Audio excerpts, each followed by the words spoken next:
As the housing affordability problem deepens and the conversation shifts from the hurdles faced by first home buyers to the worsening rental crisis, I can't help wondering whether the solutions posed by our governments aren't merely tinkering at the edges. Surely the solution is to address supply. So why aren't we seeing meaningful initiatives that will really move the needle? Do our governments lack the will? Is it the NIMBYs? What is in the way of urgent action? Welcome to The Elephant in the Room. This is the podcast where we love to talk about the big things in property that never usually get talked about.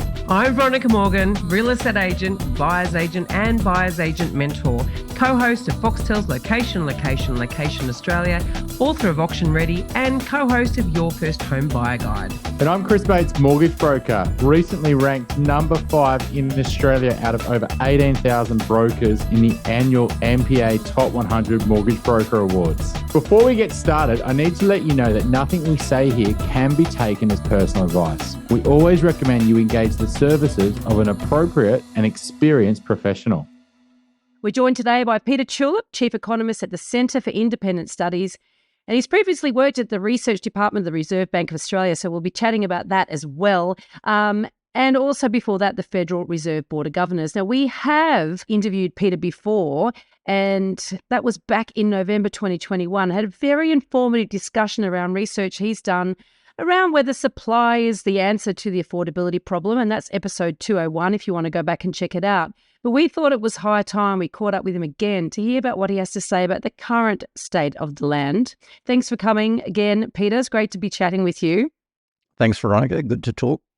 Peter, really enjoyed our chat last time, and I encourage our listeners to have a listen, but also read your new report. I stumbled on that. Well, it was pretty easy to stumble on. It was on all the papers were covering you, and it's on all basically the title of the report is Where Should We Build Housing? I should have just double-checked that. But it's really interesting to talk about, obviously, the NIMBY and the YIMBY movement. What's your thoughts on, you've been tracking this for years. Do you feel like there's a bit of a groundswell and potentially the NIMBYs need to be worried?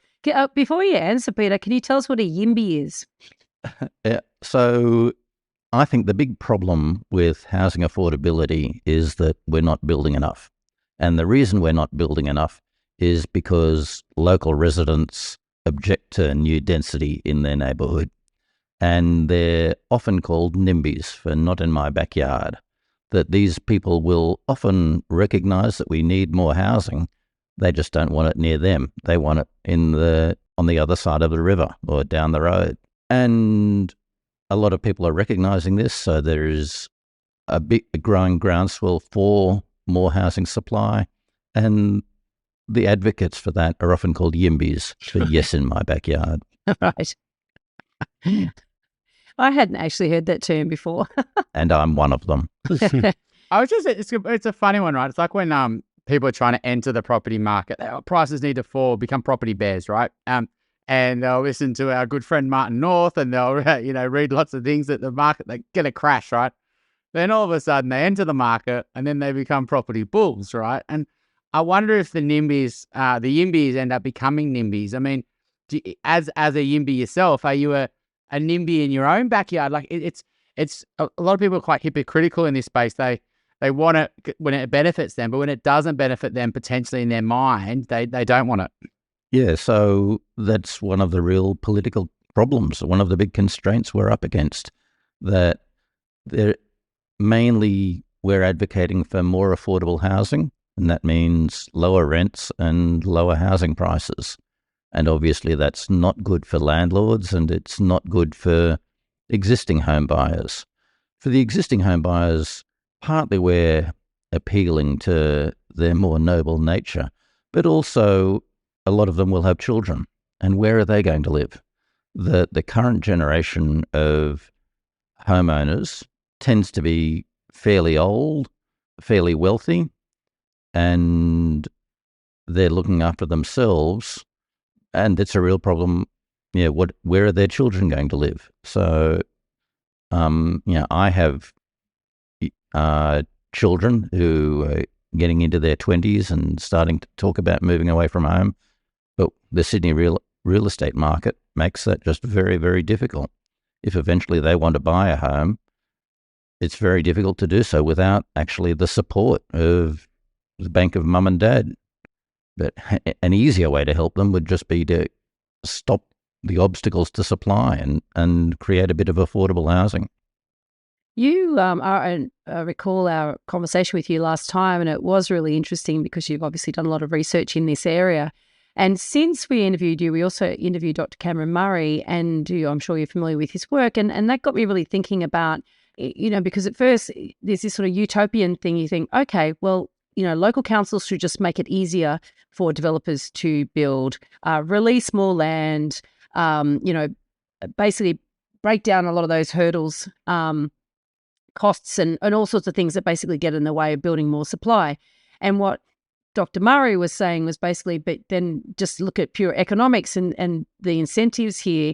When developers are going to sit there go, hang on a minute, I'm not necessarily going to maximize returns on my block of land or my site. If I develop now, I'm going to hold back and I'm going to wait and I'm going to constrain supply myself. So it's not as simple as just sort of saying, oh, well, we need to build more or we need to make it easier to build more. It's obviously a very, very complex problem that we have. And I know that at the moment too, we've got different players coming in and having lots to say about this. You've got the community housing associations and how they are talking about, quotas for affordable housing within new developments and subdivisions and that sort of thing. You've got, and lots of other things they're talking about as well. I'm just sort of picking out one topic there. You've also got the build to rent sector, which is very emergent in this country, but isn't going to really solve the problem of the affordability directly anyway, because it's not targeted at that end of the market. But obviously by providing a higher end product, then that will give other people who may be taking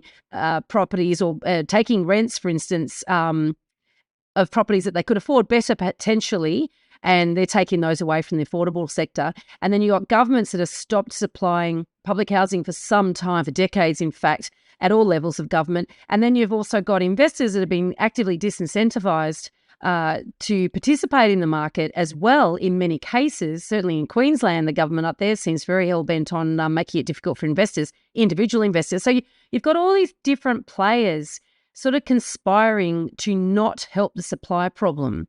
Do you have a solution? Sure. I think you're making it unnecessarily complicated. Okay, good.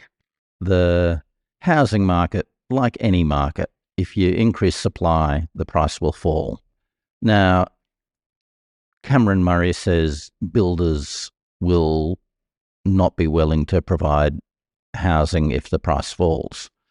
And that would be a powerful, sensible argument if the housing market was monopolistic, or even if there was a cartel, that if somehow or other producers were all able to gang up and all able to withhold supply, then they could push up the price the way OPEC does, for example, in the oil market. There are lots of examples of cartels and monopolies restricting output, and that pushes up the price.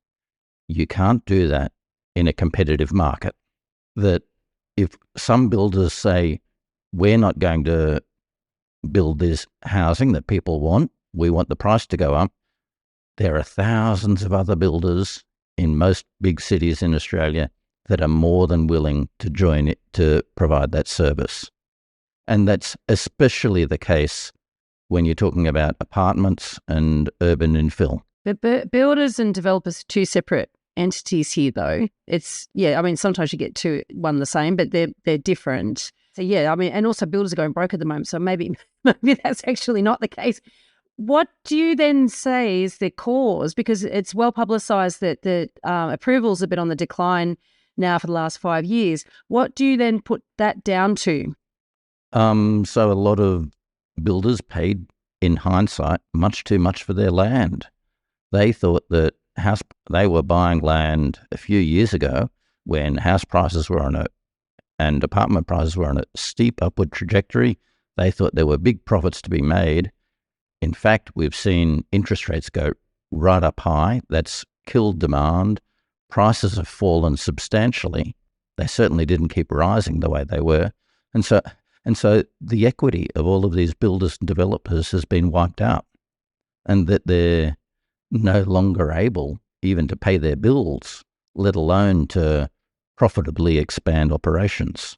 So, and this is a temporary transition. I mean, eventually land prices will react to the change in demand, and a lot of these builders, I guess some of them actually are going to go bust, and their operation will be bought out by someone that does have the equity and the financial capability to exploit these very profitable opportunities. So we are seeing a big temporary disruption, that's true, but it is temporary. It's a really good point you make there around, though, that the land that builders have been land banking, right, that was profitable to build when building prices were much more less volatile, I guess. And labor was easy to get access to, and the prices were rising because then it was easy to make money and sell, right? But if you can't get finance, you can't get staff, you can't get materials, and there's no money to be making the build, and you're worried about your other projects, then obviously you're going to see much less supply. And I think you're right. Like, they're not going to be able to build until they have the confidence around materials and labor, and prices are going back up again. So you're right. That kind of solves that temporary sort of problem. Because I think the builders that have gone bust were relying very much on fixed price contracts, so that they had sold these properties at a given price, or sort of undertaken to do the work, and then construction costs go against them, their demand dries up, they're in all sorts of trouble, and they're going to go bust, but their operations will be taken over by someone more capable. But what I'm struggling to understand is that if we start to see that those with the wherewithal to be able to develop these sites come into the fray, either the site's going to be sold or they go in liquidation, they're sort of fire sold or whatever, doesn't it rely on prices to start rising to make it attractive again for developers to be able to actually build these complexes? I mean, isn't that the part of the problem, that the falling prices has actually been one of the contributors? The average apartment in Sydney is selling for about $1 million, and it costs about $600,000 to supply. And that's essentially, we're doing a calculation of building up, having a higher building so you don't need to pay more land. That extra $400,000, which is the profit on each extra apartment, goes to pay for the land. In a lot of cases, in most cases, that's already paid for. In fact, they paid much too much for it. And so a small squeeze on prices and costs means they're no longer in the black. It puts them in the red, and so they're stopping. But it's a very profitable opportunity for someone who has the equity. What's your thoughts, Peter, on just the government taking a bit less tax, right? There's a lot of the cost of an apartment or a house or a new build. There's lots of taxes. There's been lots of reports around different percentages that, it could be 20 to 50% of the cost, right? Development tax and GST and blah, blah, blah. The list goes on. What's your thoughts on the government? I know they're potentially going to make changes to build to rent tax, right? The changes in terms of how they tax that to make it more enticing. What's your thoughts on the government just, taking a bit of a hit to their pocket to solve the housing problem? So there are lots of different taxes, and they operate on the housing market in different ways. One of the biggest taxes we have is just land tax, and compounded by council rates for many people. And ultimately, that just reduces land prices. The higher the land tax or council rates, then the less people will pay for their land.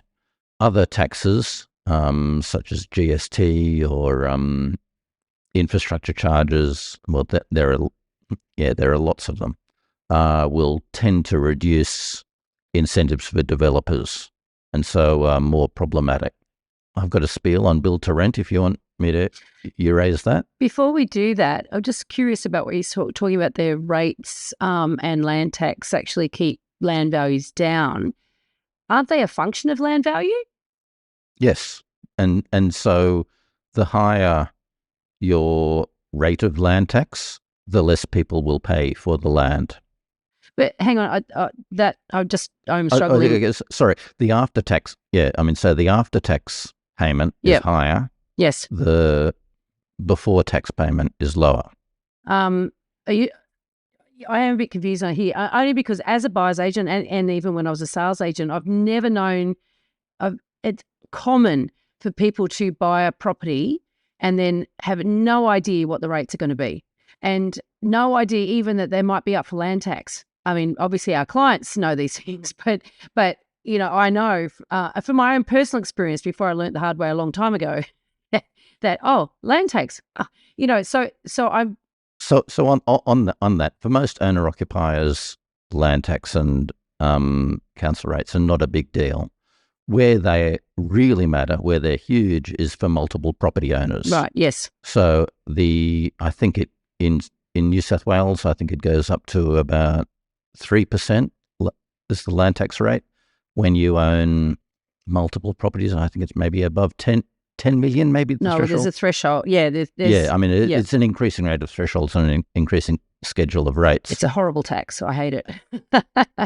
Well, it's really injurious. I mean, it's really harmful. I mean, and this gets back to what Chris was saying before, that the land tax, if you just own one property, is very small and often zero. But as you get into multiple property ownings and your land ownings increase, it goes up towards 3%. It's different in different states. That's approximately your rental yield. And they're different, and it's measured in different bases and everything. So if you're a multiple property owner, most of your rental, a huge chunk of your rental income goes towards land tax. And that is why we don't have a build-to-rent sector in Australia, because you can't build a block of apartments, which is going to put you in the very top. Anything above 2 or 3 stories will put you in the very top threshold. Most of your rental return from that will be swallowed in high land taxes. And so as a result, we don't have corporate institutional landlords the way that are common in America or Europe. We have a lot of single property landlords, and that in turn gives rise to all sorts of problems in the rental market. In particular, if a huge chunk of your wealth of your asset portfolio comprises this rental property, you'll need to keep it liquid, that your financial circumstances might change or for whatever reason.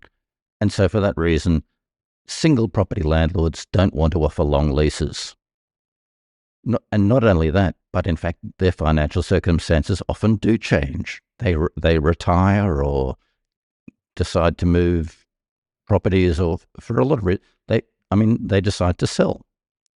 And so there's a huge amount of turnover amongst single property landlords, which compounds the absence of long leases and is the biggest reason we have insecurity of tenure in Australia, and contrasts dramatically with the security of tenure in Europe and the United States, where they have institutional landlords who are just delighted to have a tenant there for decades and decades.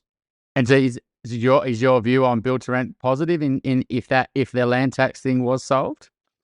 If we could remove the progressiveness of land tax so that you paid the same rate of land tax for owning one property as for owning 100, so that there wasn't the disincentive to multiple property owning, then we would have much more institutional landlords and we would have much more security of tenure.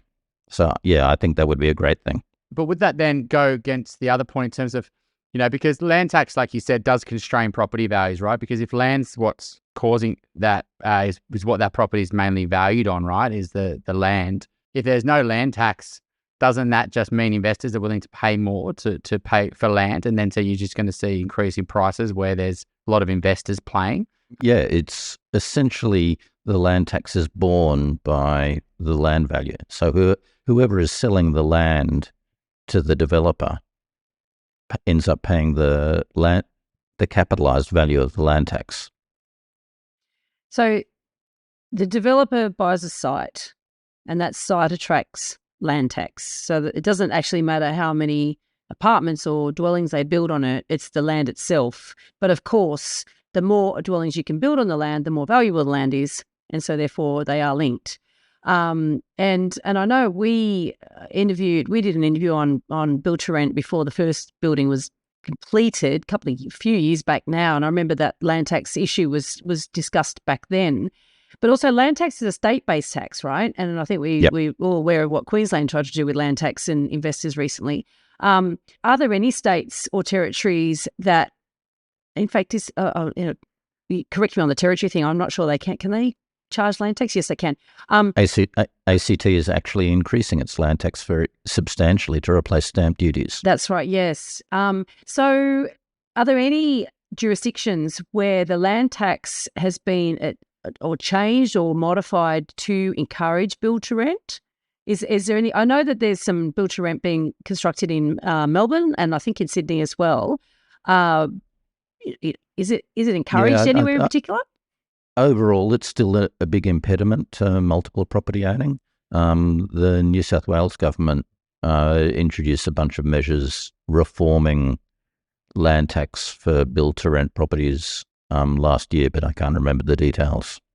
So I think there's let's say 10 million dwellings right in Australia. Let's say 11, I think it's up to about now. And 30% of those, let's say 3 million are roughly the rental stock, right? And I think at the moment there's 30,000 build to rents in pipeline or built, so we're talking what's that? 1%. 1%. 1%. And, and we may be building a couple 100,000 dwellings a year. And then you've got on top of that, we're having issues with getting construction workers, right? The government's spending money. We're doing big infrastructure projects. We're trying, and so let alone trying to build commercial towers, et cetera. So have we got enough a capacity restraint as a country that, we need to be building a lot more, but we're already at capacity if we want to do all these other things like build trains and metros and, Olympics and all these sort of things. Are we sort of in this false belief that nothing can really be solved? Because if we wanted to increase supply from 200 to 500, we just wouldn't have the capacity. Even to go from 200 to 400 would be ridiculous. What's your thoughts on just the capacity restraint as a country? So one of the really big constraints on the construction industry is the national rate of unemployment, which is 3.5%, which is at a 40, 50 lowest level since the early 1970s. So it's at a 50-year low. And that just makes it incredibly difficult to get labour. And there's a problem with the construction industry is that a lot of the workers there prefer to work in other industries if they can get the work. And so a tight labour market tends to hurt construction in particular, partly because of just the permanence of the job, of the work. We have had huge constraints on the construction industry, but they're easing up a lot. As new approvals are falling very, very quickly, we still have a high level of construction going at the moment, but new jobs are not being added to the pipeline. And so as all of the current work is completed, there isn't new work for these workers to go onto. And so these capacity constraints are easing very quickly, I think. But I mean, I guess even let's say that there's only a certain number of people in our country that are willing to, work in this industry, right? So yes, there's less work, but there's still the same amount of people can produce the same amount of work. Unless you have a massive technological advancement that we can build, a tower with 1,000 people rather than 5,000 people, there's always got to be a natural, and especially with the tight labour market, there's only be a certain amount of hands on deck that can actually build these things. And I mean, I guess we could cut back our government spending, right? We're not going to always be building big metros and big stadiums, etc. Government's going to run out of money, right? So, but do you think that that's obviously in a fast growing population, are we always going to have this undersupply issue where we can't build enough to house the demographic problem that we've got? It's certainly a problem. And if all my dreams came true, we'd have a substantially increased construction sector as a big share of the economy, maybe double what it historically has been. And there are real adjustment costs to ramping up to that level of construction. We just don't have the skills available. And so as a medium-term solution to this, we will need to increase wages in the construction sector. to attract workers back in there and to keep them there. At the moment, construction work is often unattractive relative to other work. That gives rise to periodic shortages, and the way markets compensate for that is through changing relative wages.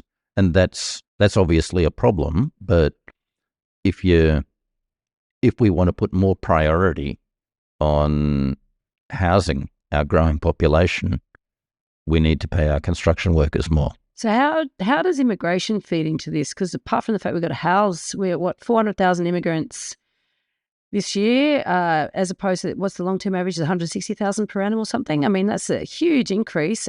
Talk of more.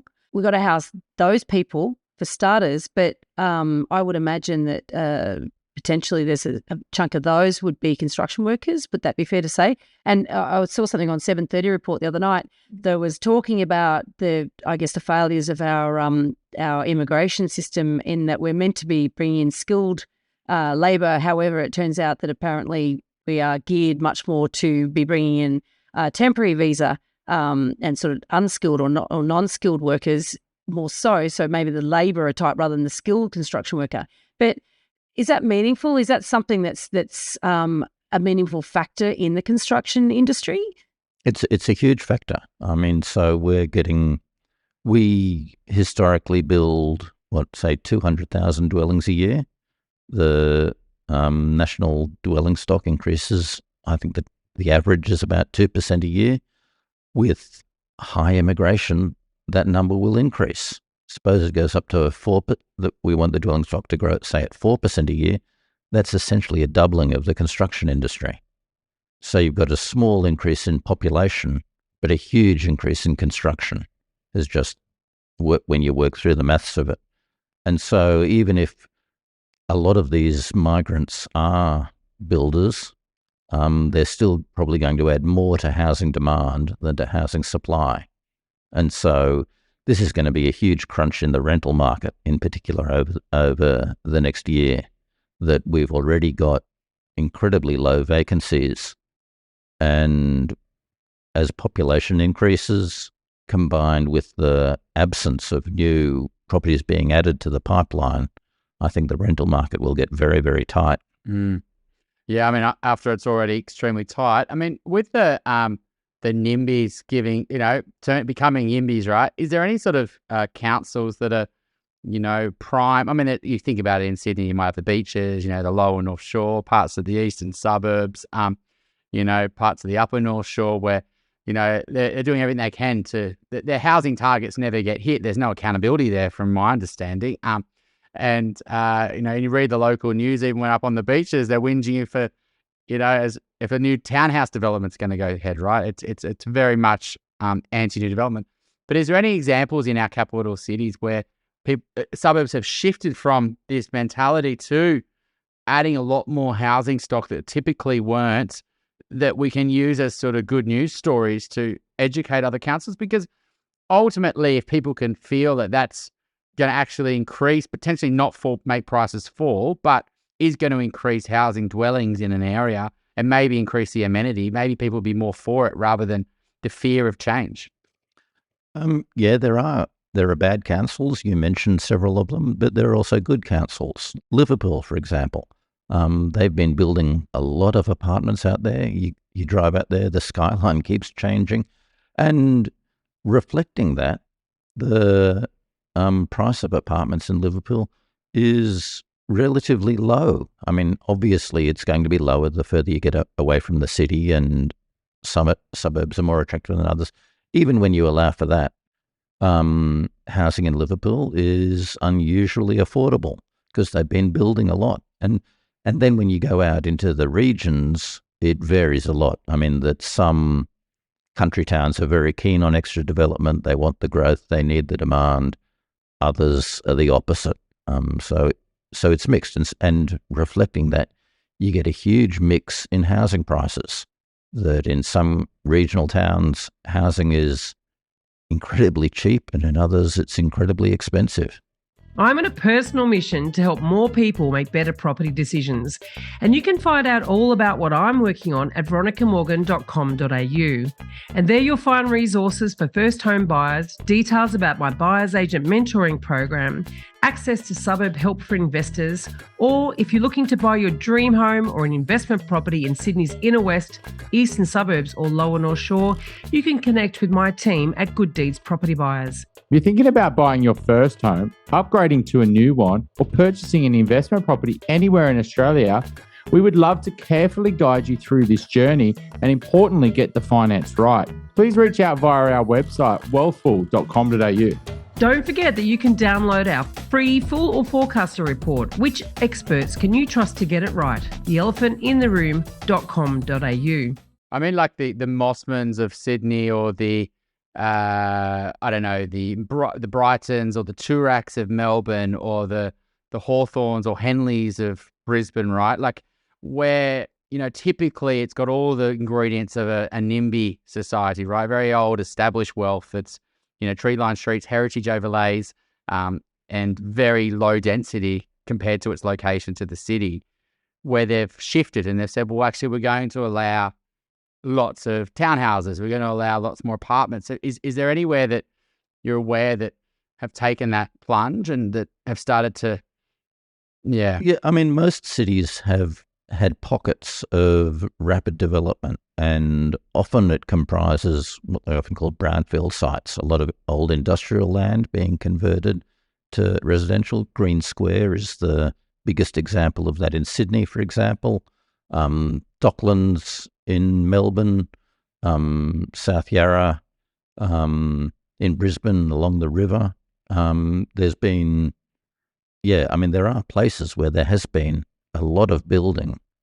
There are pockets. Often it's industrial.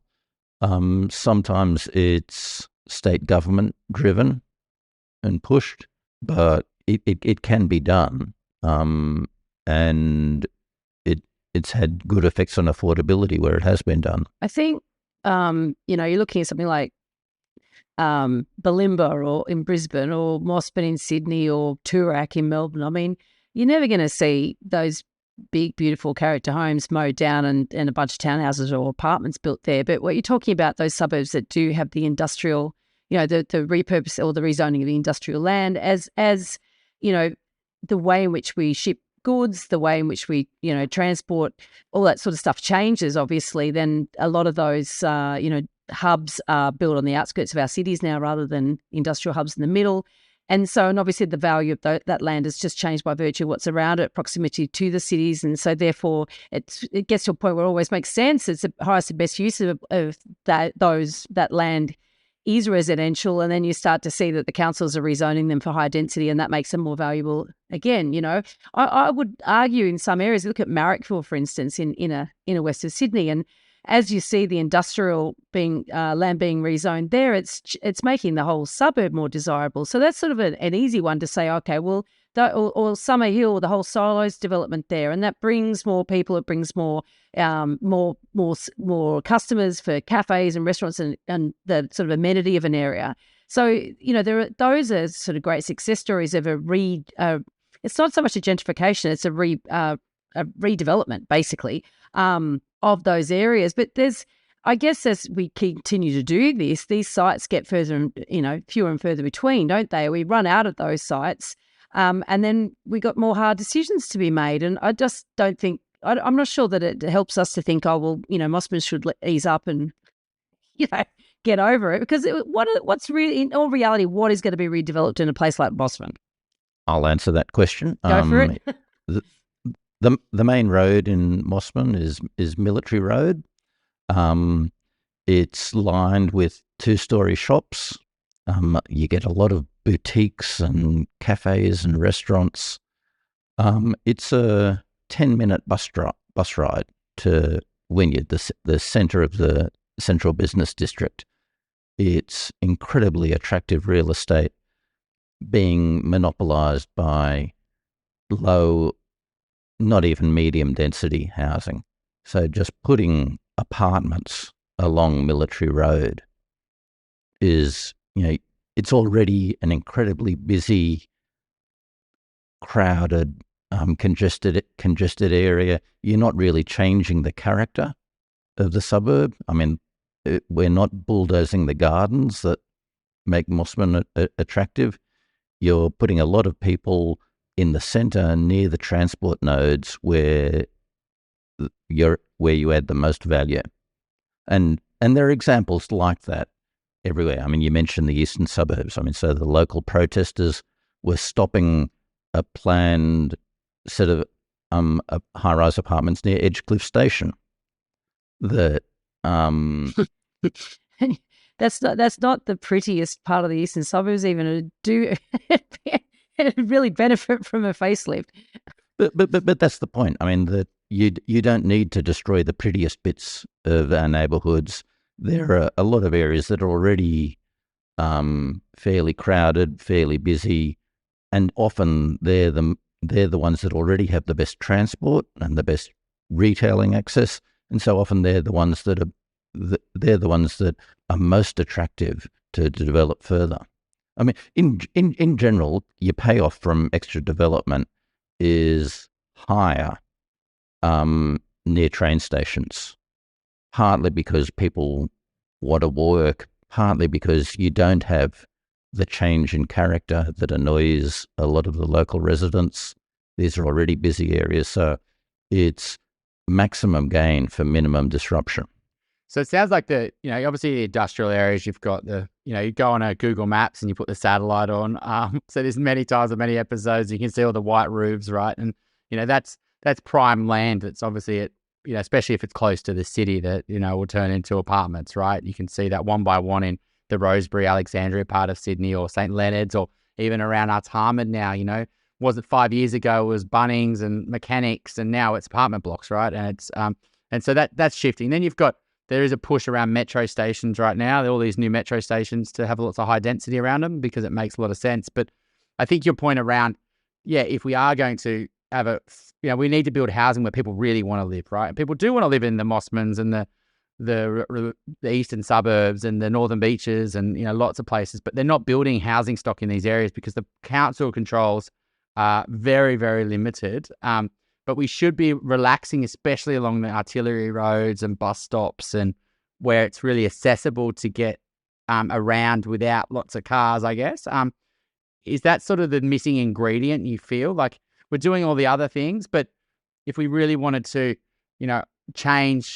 give more options to, future families, I guess we need to really change the zoning around the more expensive places of our capital cities, especially on the main roads and key points. Right. So this is a big question. How would I change zoning policy? I think the big priority needs to be in housing targets for local councils. I think there are reasonable arguments for local control over neighbourhoods, that if people do really want some control over what gets built near them and everything. But we don't want to give them the power to restrict supply, to restrict the quantity, because when they do, it's essentially they're acting like a cartel.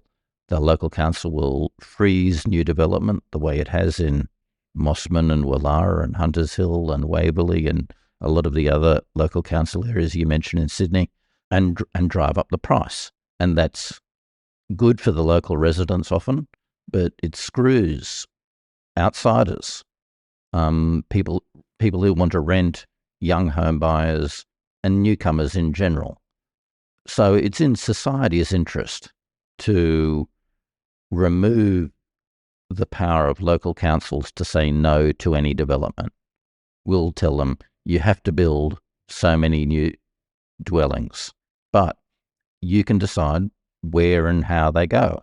If you want high density at your train station, you can do that.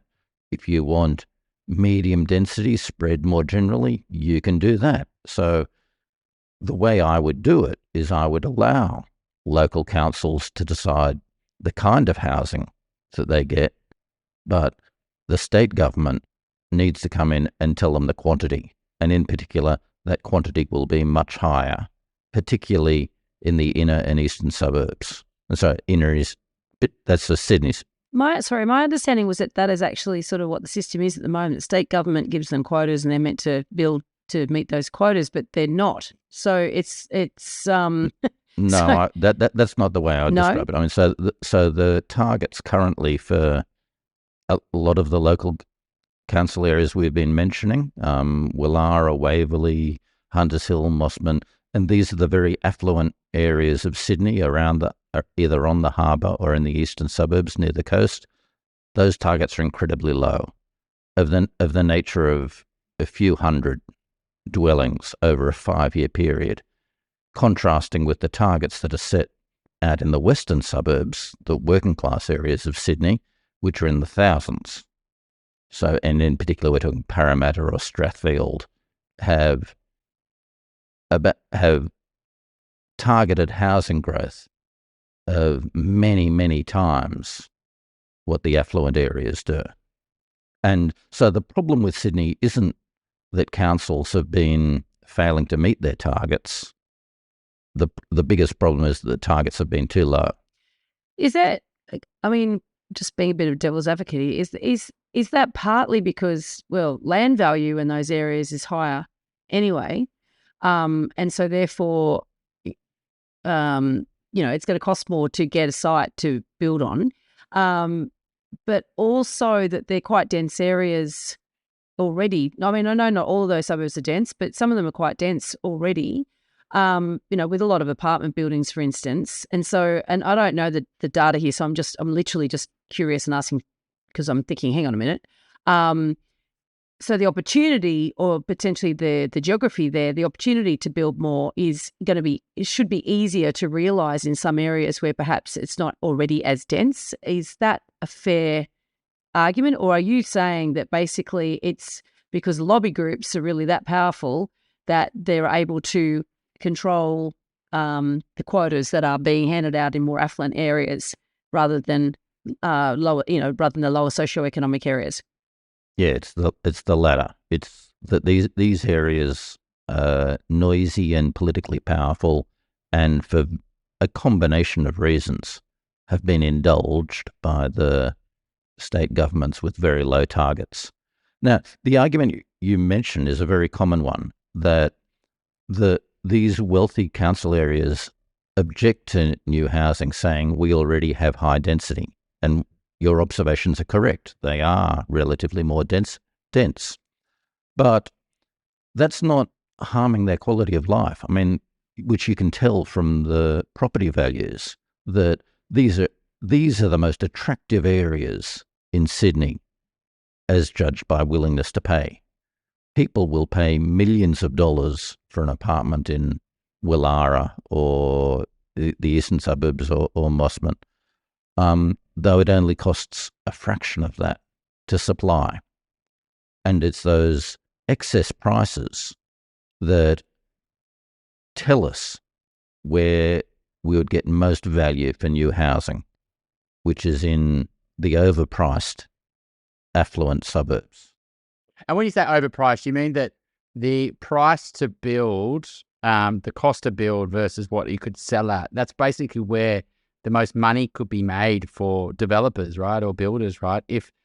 But they can't build them because they haven't got the planning controls to do it, right? So reality is that builders would build there, because if you did allow people to go 3-4 stories up along Military Road, people would be buying the houses, be turning that car wash into apartments, and ultimately you would create a lot more stock, which would put a downward pressure on prices but it'd also create housing dwellings in areas that people want to live, right?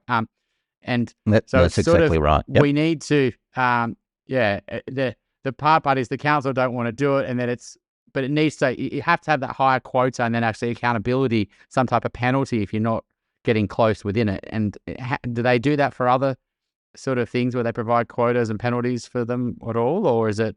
So enforcement is a big issue, and setting quotas is a bit useless unless you've got some effective enforcement mechanism. So let me say a little bit about that. It happened, I think it was about 2 or 3 years ago, that Ku-ring-gai Council said it didn't want to meet its targets. That, I don't know if you know, Ku-ring-gai Council is one of the leafiest areas of Sydney. It's huge bushland, and Google Maps is just all green when the satellite imagery. And they said it was full. And Rob Stokes, who was then the planning minister, said, well, no, you've got a target, you have to meet it. And Ku-ring-gai Council said, drop dead. There was quite a bit of ongoing argy-bargy. A lot of it happened behind scenes, and we don't know the exact details, but they ended up doing a compromise. But when Ku-ring-gai told them to drop dead, Stokes said, if you don't build it, I'll appoint an administrator who will. And apparently that got Ku-ring-gai to the table. But it's a problem because a lot of councillors said, you'll just guarantee my re-election if you do that. It's a bluff that a lot of councillors would like to call. So in the current legislation, we lack an effective enforcement mechanism. There's just this drastic step of appointing an administrator, which state governments will be reluctant to do because it just radically escalates it. An easier way is to put in automatic provisions within the legislation, one of which would be that the local and district planning panels treat adherence to the target as a primary consideration in approving applications. And so if a council is falling well below its target, the local or district planning panel would be predisposed to approve all new applications. And that more radical, you could do something like New Zealand has just done, which is if the council isn't meeting its targets, then medium density becomes approved as of right. Maybe you want to do that as, say within a 200-metre radius of train stations, so that there would be automatic approval for upzoning where it's most desired if the council is falling behind target. Yeah. So you choose where you want to build it but if you keep falling behind target, we're just going to come in and zone it for you, and you're not going to get a choice. And maybe that would be enough disincentive for people to get on board to say, hang on a sec, we don't want them to just destroy our main shopping strip. We want them to. So we have to play ball here and to join the sort of big social movement. Let's change tack, if you don't mind, just to the RBA. I was just going to say, though, it's like they're being offered a shit sandwich, but you can choose whether you want white bread or brown. I'll go brown, thanks. So just on the RBA, there's, it's such a long story of what's happened in the last few years. But can you give us a bit of a layman's what's happening? What's your thoughts on it? And, I guess a bit of a timeline of when we could expect, different things happening. Sure. So there's been a major review of the Reserve Bank of Australia by this panel of 3 monetary policy experts. And they gave the government their report, was it about 2 weeks ago, which is 300 pages with 50 recommendations. So it's very thorough, very detailed, and has a lot of information. It doesn't really recommend changes to monetary policy. And it suggests some minor tweaks to what we call the policy framework, the main objectives of monetary policy. What it does suggest on a very substantial scale is changes to the monetary policy process. And in particular, they've said, we want interest rate decisions to be made by monetary policy experts instead of the current setup, which is a bunch of business leaders who get together and rubber stamp whatever the governor proposes to them. The review has said that's not enough scrutiny. The governor's a clever guy, but he is just one individual. He's human. Maybe he makes mistakes. The current process has no way of figuring that out because there's just no real scrutiny to the decisions. And so they're putting in this extra board of monetary policy experts which should give us more confidence that decisions are made have been thoroughly scrutinised before they're made. Well, it's interesting. The RBA is just on live has increased from 3.6 to 3.85, which is the market just now was pricing 0% chance of that happening. Do you think that the way the RBA have handled things over the last few years would change after this report and the way that we do things dramatically, or do you think it's a good idea? Yeah, so, okay, the last few years have been dominated by the pandemic, which is a 1-in-100-year event. And so if they're going to handle that differently, we won't know that for another 100 years. But prior to that, the Reserve Bank had interest rates that many of us, including me, think were too high for too long, that they should have had lower interest rates, which would have reduced unemployment and got inflation closer to their target. And I argue, as well as many others, that was a mistake because the processes were inadequate. There just wasn't enough scrutiny given to those decisions. And if we appoint experts to run monetary policy, then the hope will be that we have inflation more stable around its target and more stable unemployment. I can't remember who we were interviewing, Chris, that when I actually discovered that the board of the RBA was not made of, monetary policy experts, I was really alarmed. Actually, I mean, I think a lot of us just assume that they know that's their bread and butter, And that's unusual around the world, that the monetary policy in most other countries is dominated, just by experts. In fact, you mentioned earlier, I used to work at the Federal Reserve Board, and when I was there, I'd give briefings to the board and everything. The people I was briefing actually wrote the monetary policy textbooks that I studied from. So it was a bit like Coles to Newcastle. I was lecturing the very top people in the world on monetary policy. Peter, you did a lot of modelling on housing prices, right? I think your model, from my understanding, is one of the baseline models that people do house price forecasts off. And Chris Joy's done his own little take on it, right? His tweak is, he's put his own little sauce in there. But that model, for example, his model said if interest rates went up 1%, prices would fall, 20% or 25%. RBA rents up 3.75% now, right? Or whatever it is. Prices haven't fallen, anywhere near those amounts.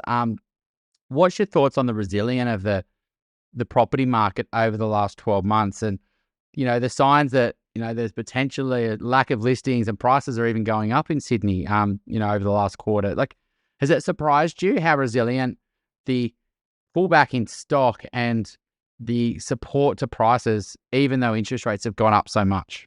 Right. So there are a few things going on there. So we've got different measures of prices. If you look at CoreLogic, I think they've fallen maybe about 8% in nominal terms over the past year or so. And at the same time, the CPI has gone up, 7%. So that in real terms, we've got a 15% reduction in house prices, which is getting very close to the numbers that Chris Joy is talking about. And remember that the interest rate that my model says is important and that Chris is feeding off is for a permanent change in interest rates. So essentially, when we're talking about global long-term real bond yields, that's what really drives house prices. People aren't going to radically change their house price bid for a temporary change in interest rates because they'll know next year it'll go back to what trend was or what was normal. It's only when you get a persistent, permanent change.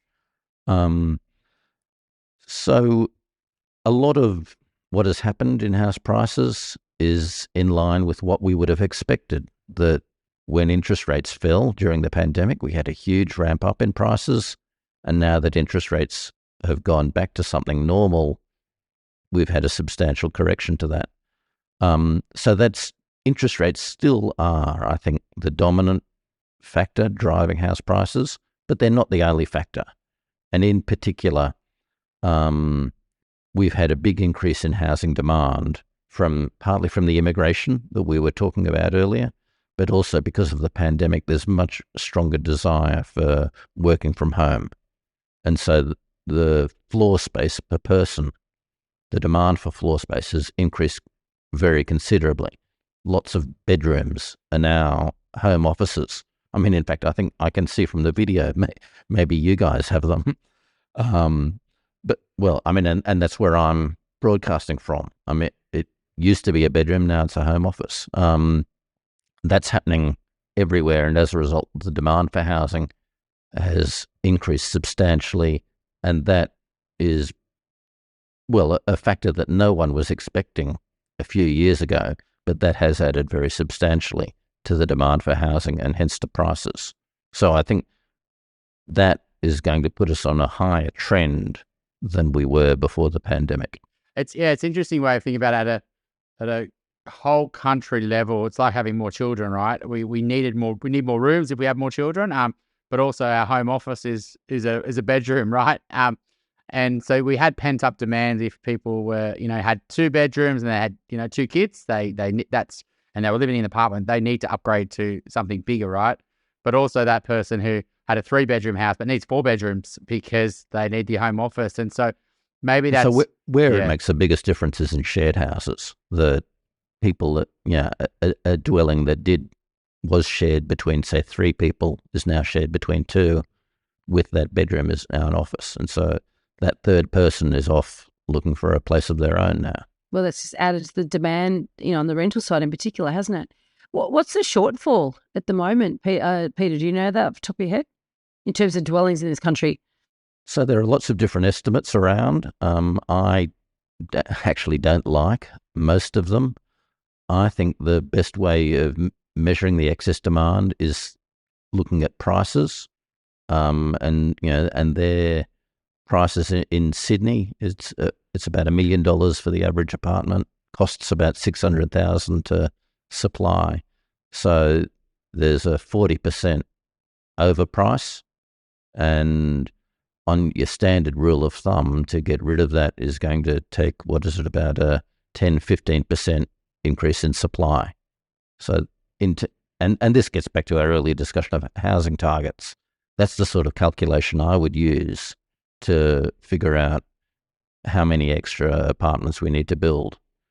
Because we have no real way of calibrating the effect of working from home, other than, well, we can see what it's doing to vacancies, which are incredibly tight, and we can see what's happening to rents, which are rising very quickly. And so the observable things tell us we need to build a lot more housing. The only way to calibrate that, I think, is the best way to calibrate that is by the gap between prices and costs. Peter, could you end us with a property dumbo? It's you might have, not sure if you're prepared, but it's just a story, maybe another one recently of someone making a property mistake or a tale that we can all learn from. Well, let's get back to what we were talking about before, some of the developments in the eastern suburbs in particular. One of the arguments against extra density that I find dumbest is that it's going to increase traffic.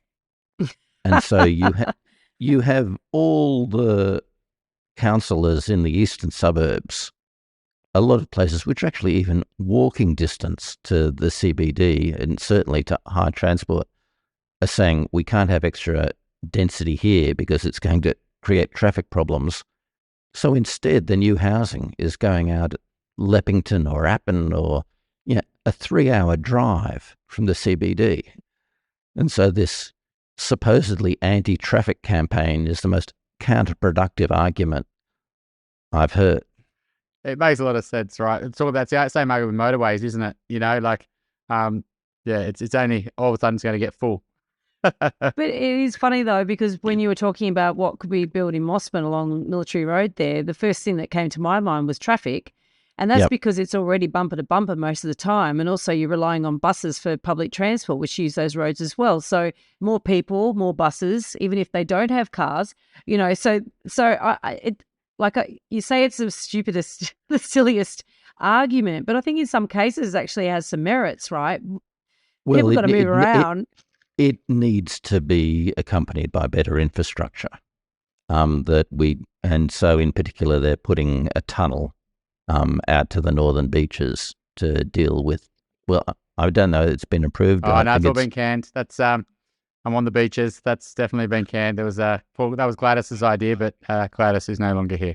But yeah, but the basic idea is if you're putting more housing, say in the northern beaches or in the way to then you need to bring those proposals back. The two need to accompany each other. Yeah, absolutely.